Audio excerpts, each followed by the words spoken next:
മഹാശിവരാത്രി ആഘോഷത്തിന് മുന്നോടിയായി അണക്കര ശ്രീ ശിവപാർവതി ക്ഷേത്രത്തിൽ ഒരാഴ്ചയായി നടന്നുവന്ന ശ്രീമദ് ഭാഗവത് സപ്താഹയജ്ഞത്തിന് സമാപനമായി. സമാപന ദിവസത്തെ ആറാട്ട് വിശേഷ ചടങ്ങുകൾ എന്നിവയിൽ നൂറുകണക്കിന് ഭക്തജനങ്ങളാണ് പങ്കാളികളാകാനെത്തിയത്.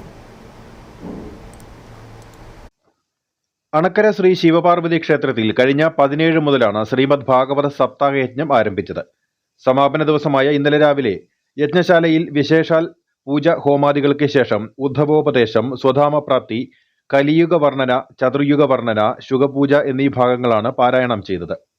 സ്വധാമപ്രാപ്തിക്ക് ശേഷം ഭാഗവത സംഗ്രഹ പാരായണം, തുടർന്ന് ആറാട്ട് എന്നിവ നടന്നു.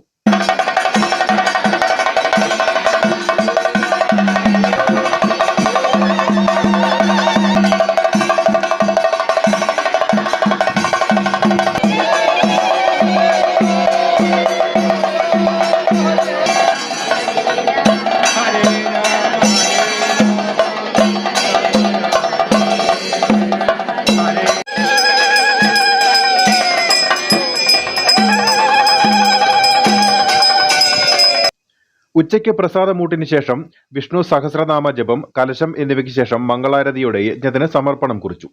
ചെറുവള്ളിൽ ഇല്ലം ഉണ്ണികൃഷ്ണൻ നമ്പൂതിരി ആചാര്യനായ ഈ വർഷത്തെ സപ്താഹയജ്ഞം ജനപങ്കാളിത്തം കൊണ്ടും ഏറെ ശ്രദ്ധേയമായി. യജ്ഞ സമർപ്പണത്തിന് ശേഷം രാത്രി 7-ന് തിരുവാതിര അവതരണം, തുടർന്ന് നൃത്ത പരിപാടി എന്നിവയും നടന്നു.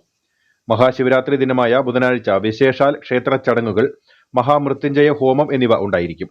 വൈകിട്ട് 6-ന് വിവിധ മേഖലകളിൽ നിന്നും ആരംഭിക്കുന്ന ഘോഷയാത്രകൾ അണക്കര ഗുരുദേവ സരസ്വതി ക്ഷേത്രത്തിലെത്തിയ ശേഷം വിവിധ കലാരൂപങ്ങളുടെയും അനുഷ്ഠാന കലകളുടെയും വാദ്യമേളങ്ങളുടെയും അകമ്പടിയോടെ മഹാഘോഷയാത്രയായി ടൗൺ ചുറ്റി ക്ഷേത്രത്തിലെത്തി സമാപിച്ച ശേഷം രാത്രി 11:30 മുതൽ ശിവരാത്രി പൂജ, മറ്റ് വിശിഷ്ട പൂജകൾ എന്നിവയും നടക്കുമെന്ന് ക്ഷേത്രം ഭാരവാഹികൾ അറിയിച്ചു. News bureau, Anakkara.